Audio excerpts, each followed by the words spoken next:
Welcome to BPW Goes Digital. This initiative is to bring BPW into a digital era with the trainers and speakers who are young BPW members from all across the globe. The topic for today is Online Conference, Symposium and AGM. And the speaker for today is Sheerah Kim, who is from BPW Switzerland. She was a young BPW representative for BPW Zurich, and currently she is working in Singapore, and she's an active BPW member in BPW Singapore. And another speaker for today is Carmen Nelson, who is a young BPW representative of BPW New Zealand. With this, I would like to welcome our speakers and now like to request Sheerah to start her presentation. Hi everyone, very nice to have you all here and thanks for having me and presenting to you this. So let me share my screen and I hope technology plays with me today. All right. All right, I'm going to talk to you about online conferences and symposium, and then I'll hand over to the lovely Carmen, who will speak a little bit more about AGM. But basically, what I would like to give you here is a very, in a nutshell summary of what are the similarities, differences, what are the things that we have to look out for when we organize online conferences, and we recently actually in my company just organized one, and there are some learnings from that as well, so I'm going to share a little bit of my personal experience with that as well. And starting off with similarities and differences right away in terms of what is really important in terms of the what you can do, just the same way as you would organize a normal conference or symposium is, and I just want to emphasize this, the same amount of preparation is required. It doesn't mean that because it's just online, it's going to be easier. That's actually not the case. You will see a lot of additional challenges raising and maybe new challenges that you didn't have before in an in-person conference. But basically, same amount of preparation required. You still need to invite everyone, right? And this will need to be organized as you've done it before. You'll still need to organize follow-up questions, discussions, and so some of the things that you might not anticipate during an online session is poster sessions, but actually you'll still do that. So right away, just a few on the similarities, which is good, right? You basically don't need to change that much. In terms of differences, we all see right now with the COVID situation that we're having. I don't know how your company is dealing with it, but my company has currently a no international travel allowed policy. So there is an international travel ban. So basically, we're reducing costs. Cost target achieved this year, obviously. So if you organize an online symposium, you will have reduced costs. And it's not only about traveling, it's about the venue, it's about, if you have a lunch break, if you have a coffee break, all the food, all the additional costs that you would have in a conference is really cost effective. And in terms of a health crisis just right now, it's just the safest option to go. In terms of Singapore, they're in the very early stages right after Chinese New Year, there was one conference that was organized, and there were obviously some COVID cases coming out of that. So to really avoid this, online symposium or conference is just safest, and there is minimal impact on families. I mean, if we're honest, it's just going to be a little bit easier to organize our work-life balance in an online mode. There are some negative or cons that we need to consider as well, and especially time zones. I'm going to talk about this a little bit later on in terms of the organization, and I think that's one of the key aspects where there is not the key benefit of having an online conference versus a personal in-person conference is the social interactions, because we attend symposiums and conferences to really interact and network with people, right? And this is going to be very, very challenging in an online mode.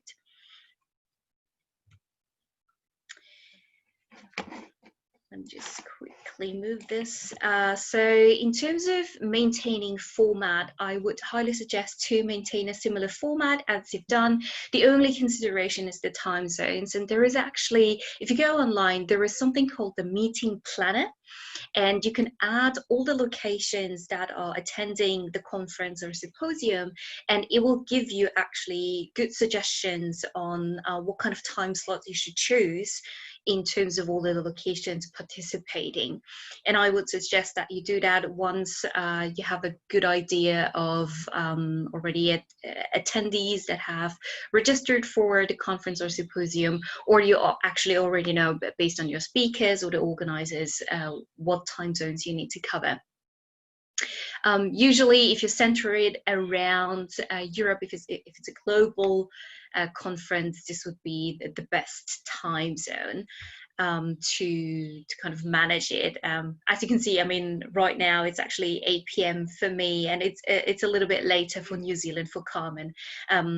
But since it's an online course, we can still do that, right? So take that into consideration. You can also pre-record some of the materials and presentations.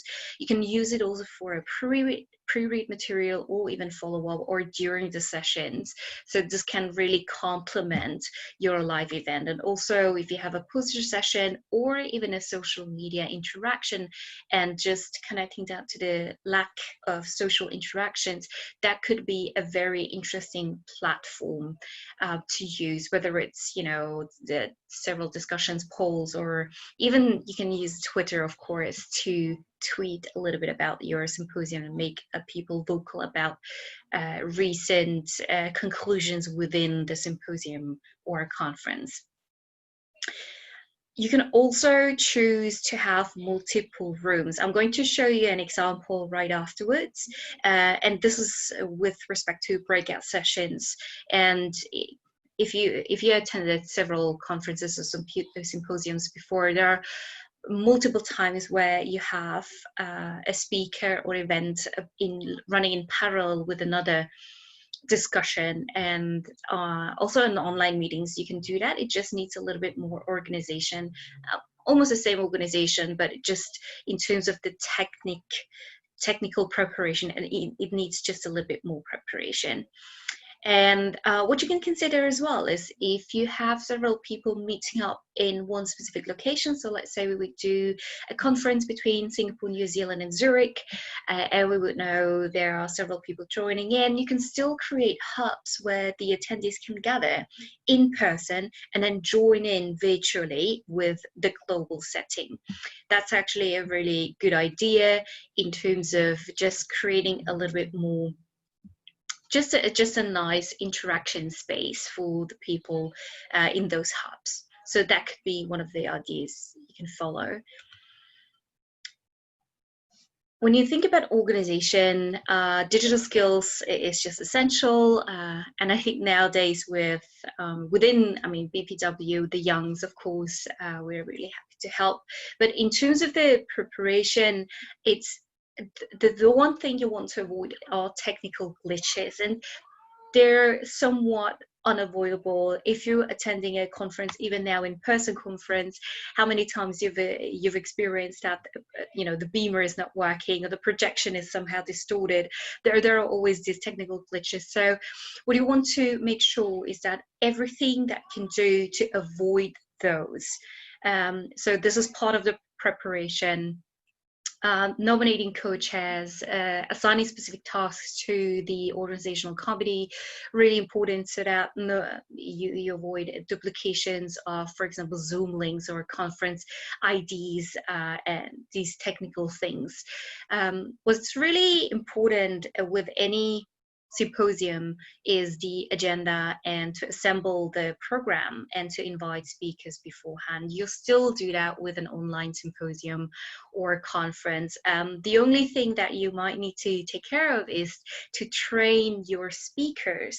So whatever pre-event tutorial you're actually creating for the attendees, these are not only for the attendees, it's also for the speaker to get ready for the event and to be acquainted with the technical platform you're using. At the meeting itself, really assign for each whether it's a social media platform or your chatting app or your poll app, or the various breakout sessions, make sure that you always have a host in the room, so in the virtual room, that can take responsibilities. And obviously you can also already, before the event takes place, start assembling some of the survey questions and follow-up questions that you can raise. So I'm showing you right now an example of a breakout session and how to prepare this. So this was actually used in one of the virtual conferences we organized within our company. And here you have, as an example, just 4 breakout sessions and 4 different topics, and you have 4 groups of people. And just organizing it in a grid and in terms of the time slots, this is just a very good overview, and you actually want to share this overview also with your participants and your attendees and whoever has registered, because based on their group, they will attend those virtual sessions, and you see for each breakout session, for each topic, there is a group assigned, and they would have their own link for their virtual room. So this is how you can organize a breakout session. There are certain virtual platforms that offer breakout session or breakout rooms within their platform. So Zoom has that. There are a couple of others. For example, Microsoft Teams is offering that as well. However, based on our experience, we find it a little bit more easy in terms of navigation for the participants, not necessarily for the host or the organizer, but actually for the participants to join in with a separate link for each breakout session. That makes it easier for people to enter the session and also to exit the session mentally, because once you leave the room virtually, and you can see in the scheduling, we've always planned in 15 minutes breaks. That just gives time for the participants to actually digest the breakout session before attending the next one. What we've also done is, between the 15 minutes breaks, is sending out a quick survey with an app called Slido. So basically, you'll ask just a question in terms of how they liked the session, what was particularly beneficial, and what are the follow-up topics they like to raise. And this, while running the conference, you can gather a ton of feedback already beforehand and structure your follow-up accordingly. Some additional considerations. I've got here 3 topics. One is communication. You might have already heard about Slack. It's actually an organizing platform. If you haven't heard of it, I mean, Google it and just try it out maybe a little bit. This is more used in terms of a different way of interacting with the organizational committee. Actually, I think this is really useful for the team who organizes the conference to chat and to communicate about the organization itself. The benefit of having this virtual, obviously, is a 24/7 service almost. We can, if you have a global team, you can cover all the time zones, and if I'm finished preparing, my PA in Zurich or in the US can take it over and work on it. So it makes it a little bit more efficient. I mean, choose a good platform to communicate the content. Now, some people are just very comfortable on WhatsApp. Maybe that's, the way to communicate with your organizational team, but even with the participants, you can even choose to create WhatsApp groups to communicate within the breakout sessions and within the groups that I just presented to you earlier, if this is a medium you want to choose to communicate in.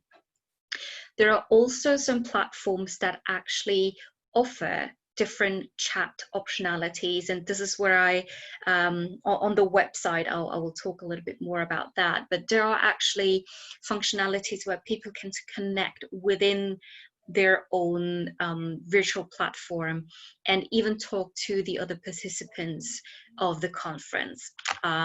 So in terms of the conference platforms options, it really depends on what you're choosing. There are a couple of things and functionalities that you might want to consider that is readily available, for example, in Zoom, that is not available on Google Meet. For example, the whiteboarding option is available in Zoom. It's not available on Google Meet. Microsoft Teams is really, really secure. If you think that Zoom is not fulfilling some of the security requirements, where you feel the content is a little bit more sensitive, then maybe this is the platform you want to choose. So this is where really you'll make a decision based on the different criteria that you'll need to meet. What we also recommend is a real-time tech support. As I said in the beginning, technical glitches is just part of the program, whether you're in person or online. Just make sure that there is actually tech support always there during the conference, making sure that he or she can actually solve the technical problem if there is one. And if you actually have the option, maybe you want to complement your conference with something special like a real-time presentation. And you can combine this even. So I talked previously about these local hubs, right? If you actually create hubs where people meet in one location and dial into a virtual session, you can even organize an in-person preparation within the breakout session and make people present whatever they have actually discussed within the platform. So you can even, you know, consider an upload functionality of documents, or, you know, if people would be drawing something on the whiteboard, to create a wallpaper for all the participants in the meantime. So there is a lot of interactive things that you can organize. It really depends also on the size of your team, obviously, that organizes the conference. Maybe the last point in terms of the website. So I've also already attended several conferences in person that beforehand, before the conference even takes place, there was a website where every participant can upload their own profile. And, you know, you can upload your own photo, you can upload a short summary of who you are, why you're attending the conference, and what are you expecting to get out of the conference, which I found really, really good in terms of managing expectations also by the organizers, but also if I would be an attendee, to see also the speakers on their, you know, presentation summary, or maybe a brief bio, as we say here. And the best solution would be if you have the website where you actually see for what you have been assigned to. So if you have registered maybe a month in advance, you might not remember for which schedules you've registered to. And if it's a virtual meeting, it's really important to kind of know where you have to go, and if the schedule is applicable online just before the conference, that's even better.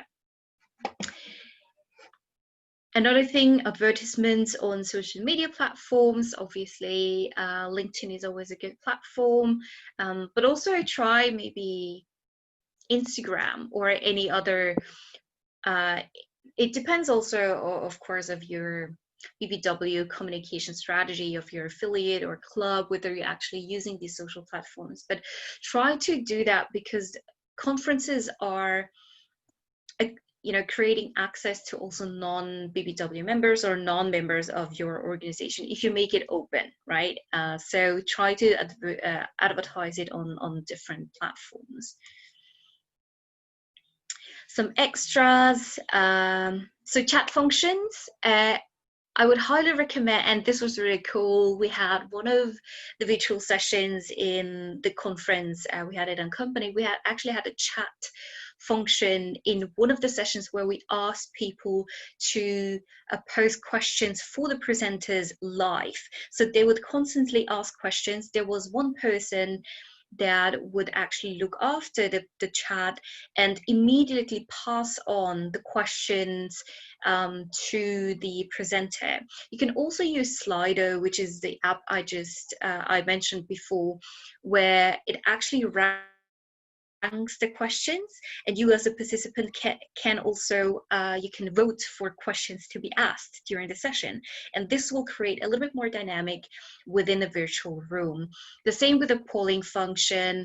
It just gets you know, you get real-time feedback from everyone, and especially if you're trying to get a decision or a conclusion out of a very important topic, this is really good, especially if you have a platform where people sign in with their names, and then you would see also if it's not if it's not necessarily an anonymous polling, but actually a real application polling where you voice your opinion. It's just a great way to collect feedback. Interpretation, this is actually something that I find really, really interesting.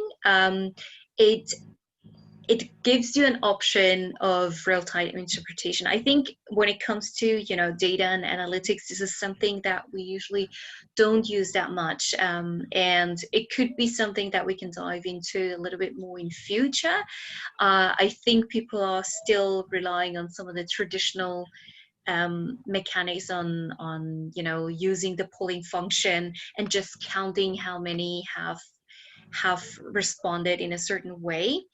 But if you're interested, I mean, try to find out a little bit more about Interprofy, I think it's called.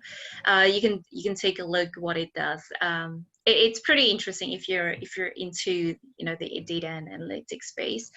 In terms of breakout rooms, what you can do is, again, what I really personally like is the whiteboard functionality. It's just basically, you can also ask the participants to be with you on the whiteboard and write within the whiteboard that you share on your screen. So this is really, really helpful to have an interactive session. And even, you know, if you do a SWOT analysis and you want people to interact with you, then this is the functionality I personally would really make use of. A few tips, and I've mentioned this before. This is my second last slide. I'm not going to say much more about this, but just you might want to consider to use landline and not Wi-Fi, just in general, to avoid any technical glitches, especially if you are the host.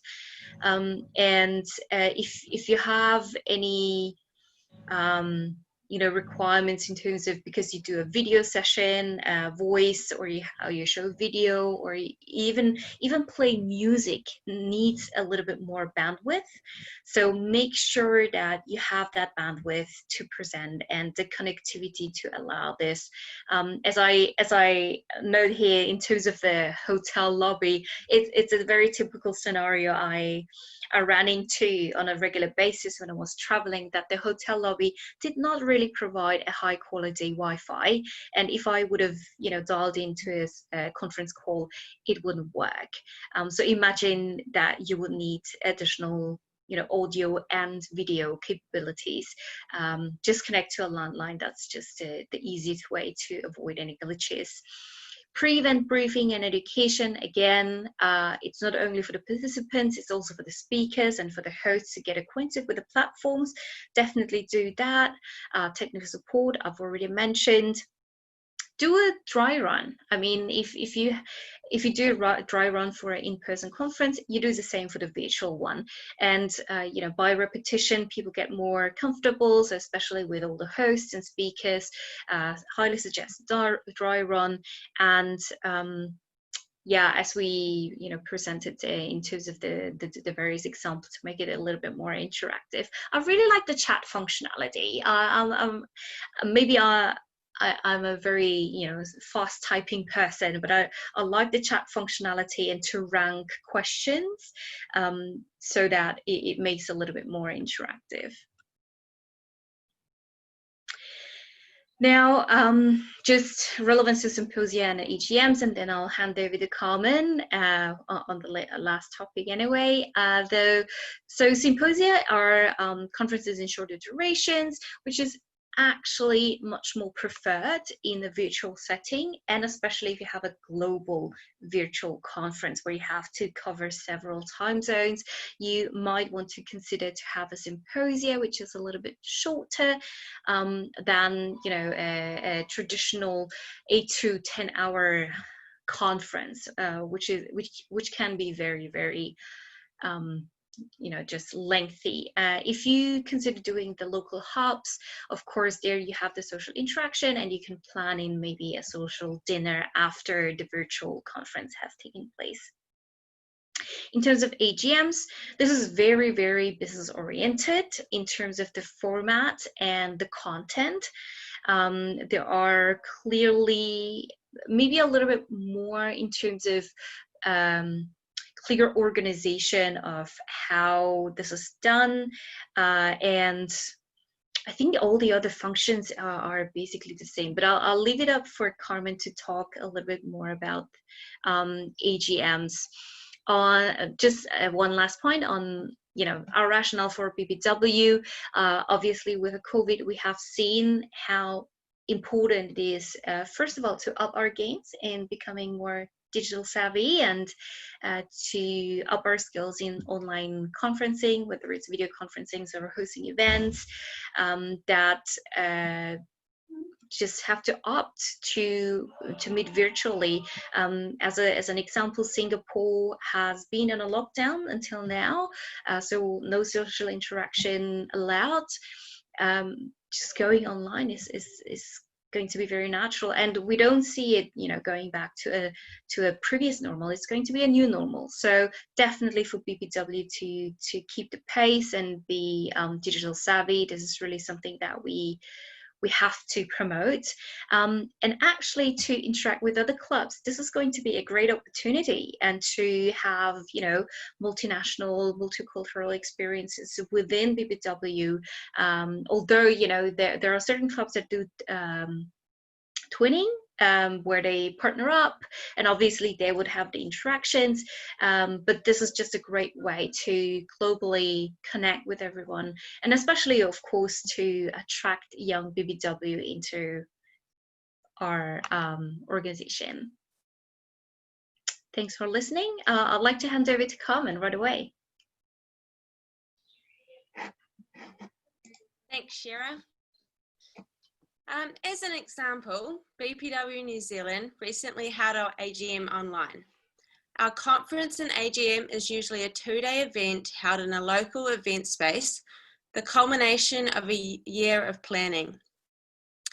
Just over a month before the scheduled AGM of the 2nd of May, the BPW New Zealand executive made the decision that due to the escalating situation around COVID-19, the AGM would be held online via Zoom on the same date. To ensure that the AGM was held in accordance with the BPW New Zealand Constitution, it was agreed to shorten the agenda to only business that is specified by our Constitution for an AGM. This meant that we had a clear and concise agenda for the time available online. The Executive and Conference Planning Committee continued working closely together to make sure the move to a digital platform was as easy and efficient as possible. A new registration form was sent to all members requesting they advise of their intentions to attend the online AGM, and an instruction guide providing information on how to join a Zoom meeting was then sent to all those that had registered. To ensure a sense of normalcy, all key positions during an AGM, such as the positions of timekeepers, chief scrutineers, parliamentarian, minute secretary, and IT administrator, were all filled, and an online briefing was held with these members and the executive in the lead up to the AGM. It was essential to ensure that we had strong and experienced members in these positions, to make sure everything was run to the Constitution, standing orders, and the agenda was adhered to as best as possible. Our conferences, or AGMs, are usually also preceded by a resolutions and financials meeting. This gives members a chance to ask questions in a less formal setting, so that on the day of the AGM, most questions have already been answered and we can proceed to voting efficiently. These meetings were also held via Zoom online 2 days prior to the AGM, providing members with an opportunity to test how to join the meeting and use the software, as well as ask any of these questions. On the day of the meeting, receiving a finalised run sheet and PowerPoint presentations in advance allowed for our IT administrator, Siobhan Dilly, another young BPW member, to pull together the slide deck into one Google Slides document. This meant more seamless slide transitioning throughout the meeting, making it easier for her and for all in attendance to be able to keep track of where we were on the agenda. All those in attendance were provided with a brief explanation of how the meeting would be run at the very beginning of the meeting. They were advised of the different voting methods and reminded that the format was the same as if we were face-to-face. They were to speak through the chair after they had been acknowledged and invited to speak. This was also reiterated in our standing orders, which were adopted as one of the first orders of business. During the AGM, we had 3 different types of voting methods. We used pollmaker.com for the election of executive positions, which was an excellent tool for being able to offer a customized poll with unique codes for anonymous voting. Unique links were emailed to each delegate during the meeting, who then just had to click on the link to vote. Siobhan used Mail Merge with Gmail to send the unique link, and it worked brilliantly rather than copying and pasting to each delegate.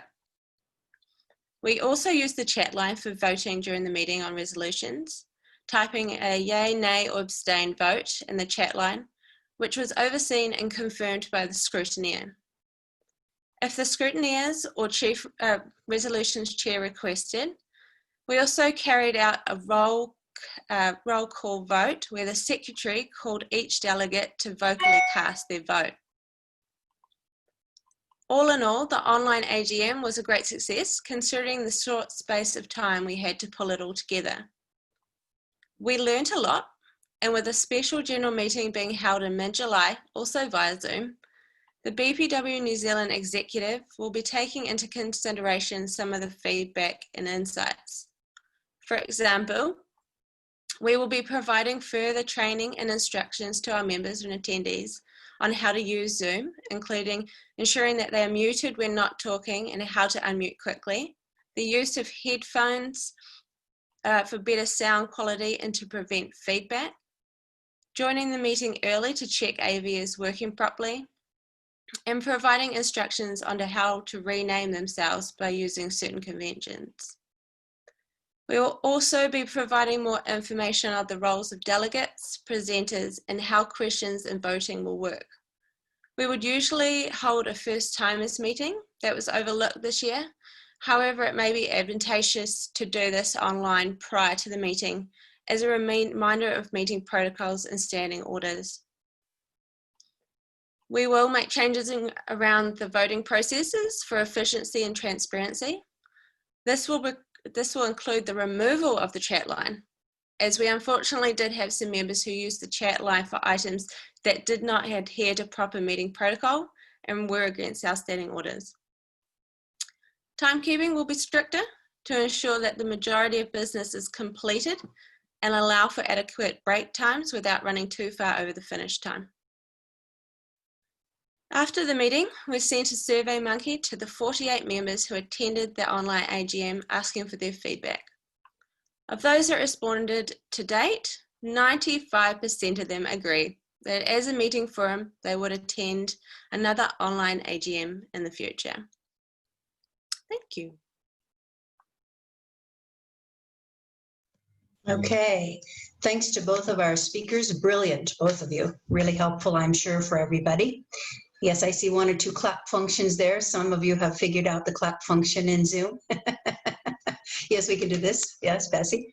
So we're going to open it up now. We've got a good 25 minutes, or at least 20 of those minutes, for discussion, questions, and answers.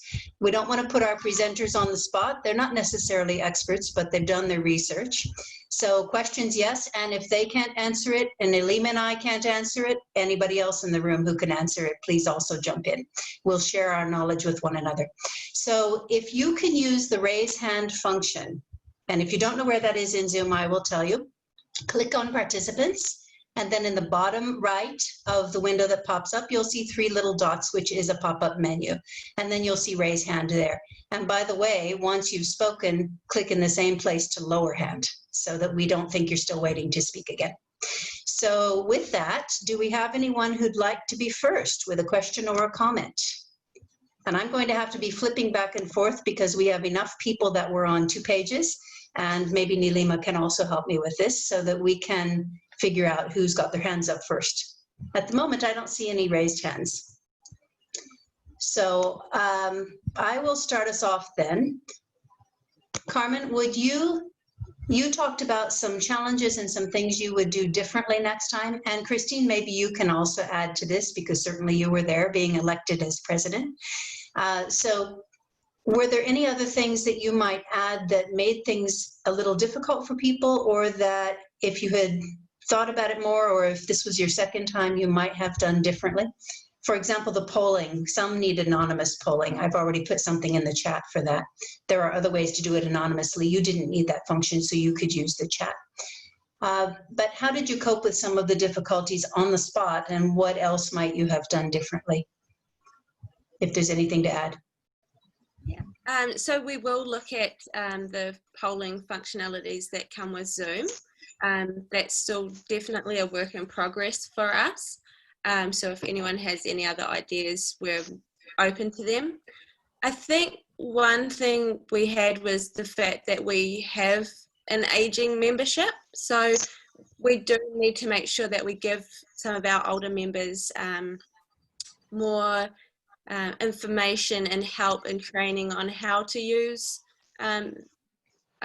more the mute function, I think, was probably our biggest one, trying to get people in and out of mute quickly, and making sure that, you know, some of our older members, we left them unmuted so they didn't feel like, but then sometimes it's like, oh, well, just quickly, because there was background noise. So yeah, I think those were some of our biggest struggles. Otherwise, it honestly went really well, technically speaking. Yeah. Great, and I will defer to you too, Christine, in just a second, but I want to just mention to people, if for any reason, for example, you're in your workplace right now and you can't speak, but you have a question or a comment, please put it in the chat. And I'm trying to monitor that, so if we see questions there, we'll try to pull those in as well. Christine, do you want to add anything?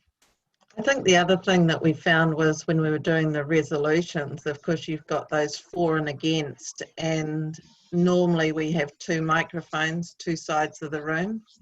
So getting that in an order that worked and made sense was a little challenging, and it'll be something we have to work on because our next meeting is purely resolutions. So yeah, just yeah, some little things where you've got to adjust that you're not in a room, you're actually on a virtual platform, so how to work those things out.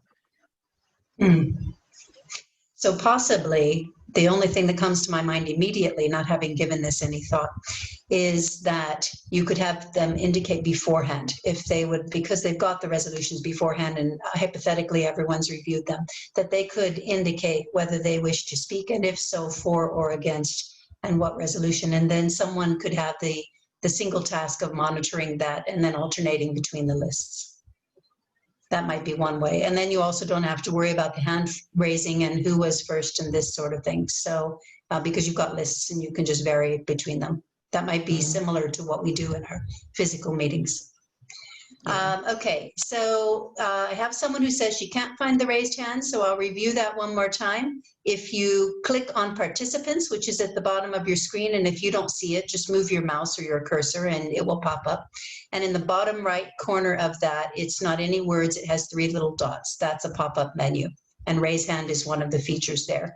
And if you still can't find it and you do this, I'm looking around, but I do have 2 screens to flip back and forth between, so I hope to see you. So right now I see Bessie, and then I see Carmen, and then I see Sylvia. I don't know if that was the order, that's what I see. So Bessie, would you go ahead?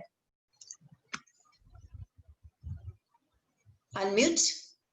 Bessie has a habit of this. Bessie, unmute, please. Okay, I'm very new to this, so I need to have a very basic question. Maybe everybody knows about it, but how do you coordinate the different functions of the meeting with the polling and with the translation? How do you intercalate all the different platforms into one meeting? Is it, to me, I don't know how I would imagine it, that you can coordinate the different functions. Am I explaining myself? I didn't fully follow you. Maybe our speakers Okay, you're having the polling that is done with, let's say, Google, and you have Zoom for the conference, and then you have the translations with another company, another platform. I can say this. How do you integrate them into one so that it all goes through? Okay, I can answer this, Bessie, because I've used these as a participant in various Zoom rooms that I've been in, not with BPW. So first of all, the interpretation, you make a contract with a company. We listed 2 of them.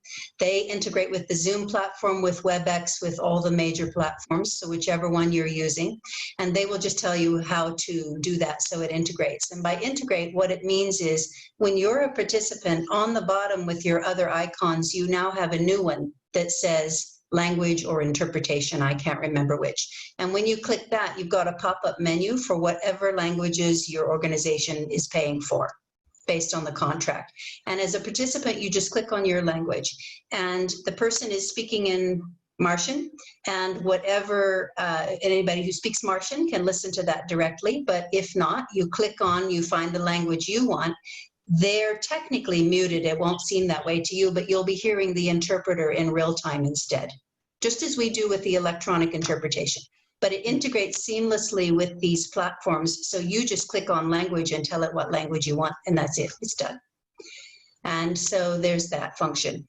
The voting, if you're using polling in Zoom, for example, because Zoom does have this, if I create a poll, I create it with questions. So I did a mock one in our Zoom webinar, which was done, not webinar, but video tutorial, which was posted last week. I set it up with Tom and Jerry as the 2 presidential candidates and Batman and Robin as the 2 vice presidential candidates and so on, salt and pepper, whatever. And so the person, they're not writing in anything, but they've got choices on the poll. So then if I click on poll here and it's been set up previously, that starts it. And then during the meeting or whatever time frame I've set for it, because I can determine that, people can use that and they can only do it once. It will be inactive for them after that. And it's anonymous, or it can be set up to be anonymous. And in real time, for the host to see only, it's tabulating how many votes for each one. And when the timer is up, however you've set it, it shuts off, so no one else can use it. And then you also have a written record of that, as well as being able to see it on the screen as the host. So it's a very easy thing to use in Zoom for voting, and it is anonymous, and there is a record. So I've got Carmen next, and I hope that answered your question, Bessie. Carmen next, Yes. and then Sylvia. I'm the other Carmen from Ireland. I just wanted to say that we have... Carmen, it's a little difficult to hear you. I think you may need to get a headset, because we often have trouble with your microphone. No. Barely. Okay, now no. That's a little better. Okay. In Ireland, we've had 2 national meetings with our other clubs around the country. And obviously, Galway has the youngest membership. So because our other members were older, we offered in advance to do one-to-ones to show them what would be expected of them for our meetings, including a polling. And this worked very well because it gave them confidence when they did join, because they had a one-to-one already with us. So it's just a suggestion that maybe if you reach out to the members and offer a one-to-one before any meeting, it can work. Great.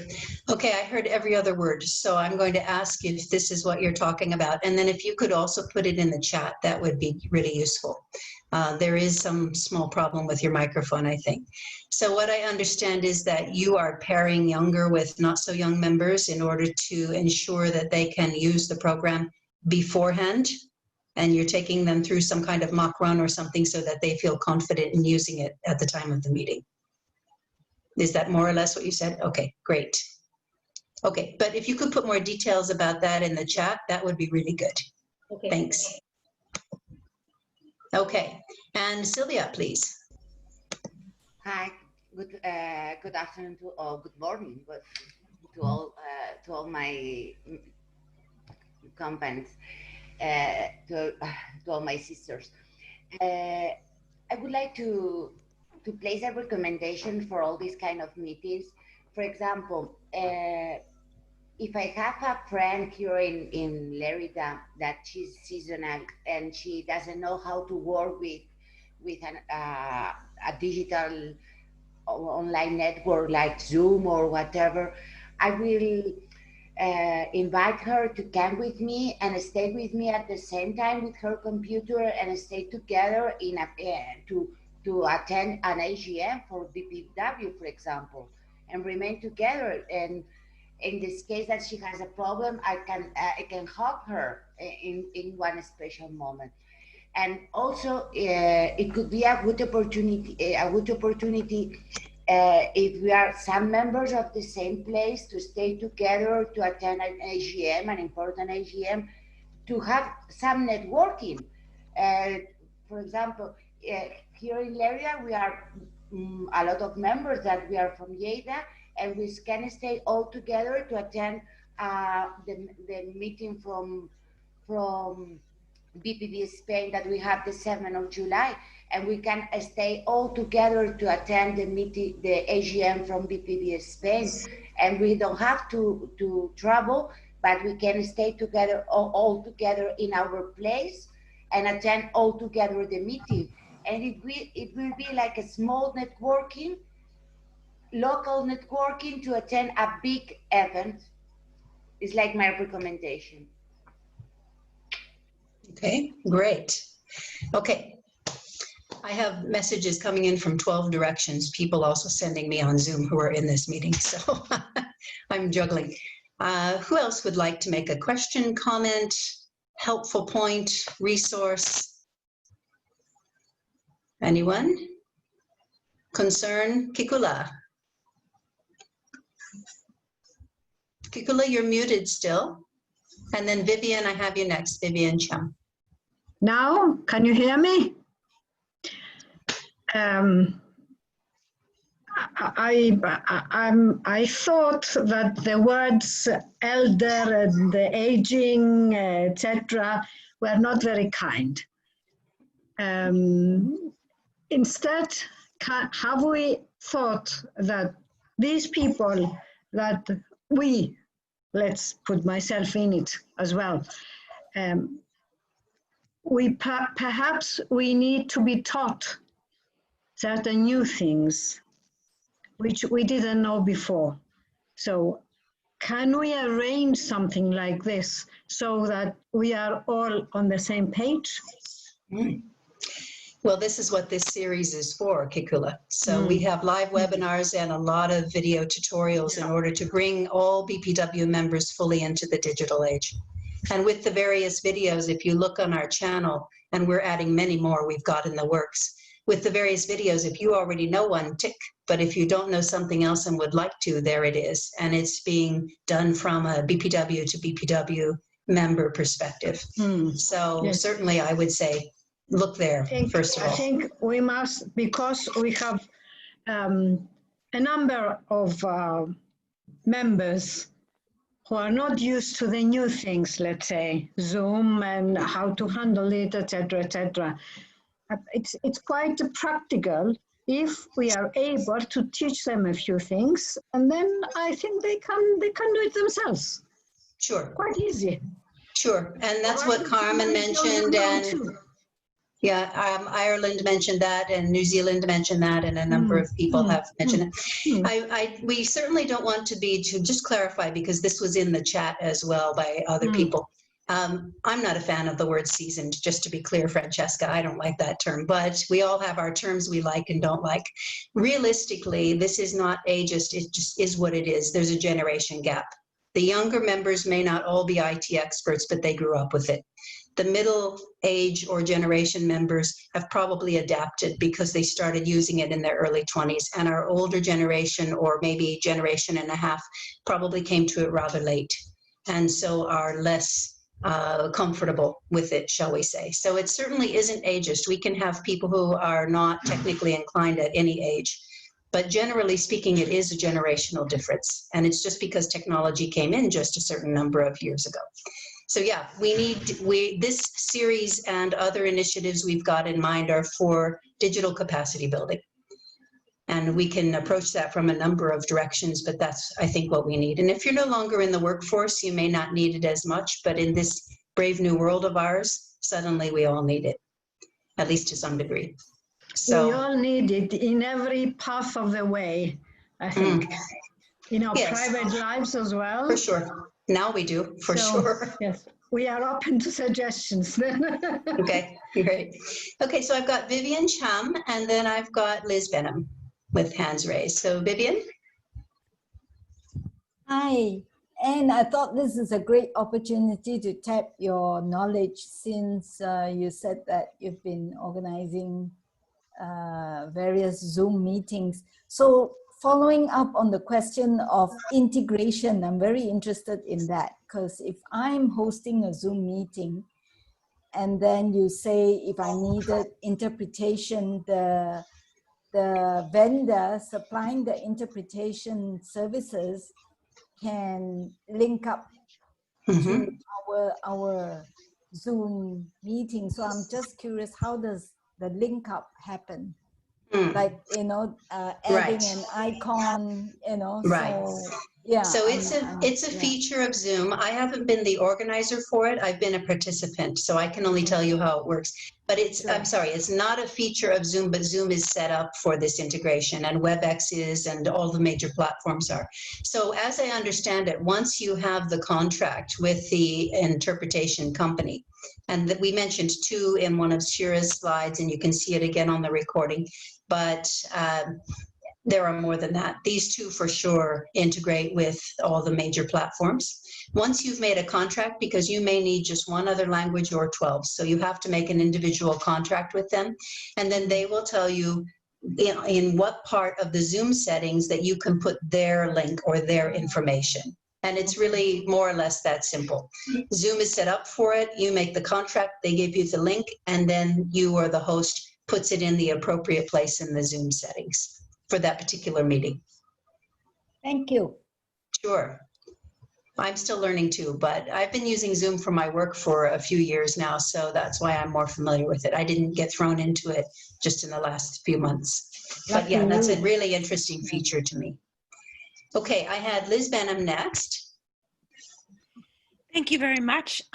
Firstly, I would like to congratulate our 2 young ladies, Sheerah and Carmen. Fantastic presentation, ladies. It was really wonderful to see. Very, very well done.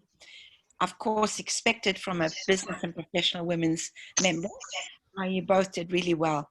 I am led to understand, and you can confirm this, please, that setting up a conference, you will set up a team of members or the conference liaison people who are preferably our members who would do the specific jobs. I think I understood from Carmen that's what they did in Australia. And that, of course, would they would get technical support from the provider of the platform in maybe a preparation or training session before the conference. That's what I'm understanding. So that would make it really seamless if we have the team who are going to handle the specific jobs, the polling, maybe the accreditation, just the chats, and so on. So it's my understanding that the providers do provide the ongoing technical support so that you can really solve any problems and that can be also purchased, I guess. But that's really my question, is that this can all be done, this training of a team can be done prior to the conference launch, and that it would even provide a more seamless process that happens. So if you could confirm that, that's how I understood it was working. Okay, Sheerah or Carmen? Yes, so from my end, it's basically the same as you would organize with a small task force and really define who is doing what. And I guess you would do the same with a normal in-person conference. Just for the online conference, you have maybe a little bit more baby steps on, as you say, for polling, who's configuring the questions and making sure that they're available on the platform once you enter the meeting, or who has the full list of the participants that should join which meeting room. It's the same concept, but it just requires a little bit more detailed planning on to avoid any technical glitches. Carmen, maybe you have a few more points you want to confirm on your side. No, I think that's pretty much it. Definitely with the task force, and yeah, no, I agree with you. Yeah. Also, I'll add that you can arrange for tech support through the platform, but you can also have a tech team that's ready to help anybody who needs to. So they can get right on the phone or on text or whatever to help the individual who's having a problem. And the platform won't do that. They'll just deal with their own platform. So I would have both for insurance. So we've got two more speakers, or commenters rather, not whole presentations, but we've got two more commenters. Larissa had her hand raised, and then Anu was raising her hand. That's all we'll have time for today. And if you want to save the chat, before we defer to our last two commenters, I'd like to teach you something new if you don't know this. If you click on chat, and then at the bottom where you might be writing your message, but off to the right where it says, by the way, you could also share a file. And to the right of that, it's got 3 dots, which is another pop-up menu. And if you pop up, the first thing is Save Chat. So you can save the chat yourself at any time during this or before you leave. And that saves me trying to figure out who was in the room and gather all your emails in order to send it to you afterwards. So if you'd like to save the chat, I would recommend you do that yourselves. So we'll defer to Larissa and then Anu, and then we'll close. Thanks, everyone. This was a really, really outstanding webinar today. And I put these comments in the chat, and you can see them now that you know how to save the chat, but it might bear some value in saying that we might want to consider having a buddy system where we pair somebody who is more digitally adept with those who want to learn, so that you can start very basic and you can progress as their knowledge builds. And I agree with Diana that we must do this very quickly. So I think if we start a one-on-one relationship, not only are we connecting our BPW sisters from around the world and building friendships, but we can help to very patiently and quickly progress one another into this new digital era that we will be living in now for forever. Great. And within each affiliate would be ideal, because then we don't have any issues of language or time zones. So that would be the first choice anyway. Carmen, you were mentioning that you're already doing this in Ireland. So I think Larissa might have entered the room after you mentioned that, but two minds, great minds thinking alike. Anu, we'll end with your comments and then I'll just give some closing remarks. Yes, hello to everyone, and thank you for the perfect webinar today, Sheerah and Carmen, and thank you everyone for giving the input. And I completely support that in every club and federation there must be a communication team or a technical team that will help you as a president to prepare the digital meetings, especially the AGMs. And very important is that we include everyone, because we are the leaders and we have to include everyone, also those who are not so, let's say, knowledgeable in digital world. And this we can use a good example from Ireland, like Carmen Tahani said, that give the mentor to those who are not so advanced in digital technology yet. And here in Estonia, we use the technical team, and we call it actually the communication team, because it's their duty to work on those things. And of course, we prepare the meetings all together, but the technical team are the ones who actually are working daily, every day in this field. So my suggestion is that as we are the leaders in among women, and we always embrace the lifelong learning, then everyone can learn. And the more you use, the more you will learn, and it will become more easy with every day. Thank you very much. Excellent, encouraging remarks for all of us. Okay, thanks to one and all for attending. Thanks to our brilliant speakers today, Sheerah Kim of both BPW Switzerland and BPW Singapore now, and Carmen Nelson of BPW New Zealand, whose mom is here, who happens to be the president now of BPW New Zealand. So they're a tag team. I think Carmen is a lifer. So we thank all of you also for attending. It's always good to see your faces. And if you don't have video on, it's still good to see your name and know who's in the room. We have a lot of people in the room today, and that's great.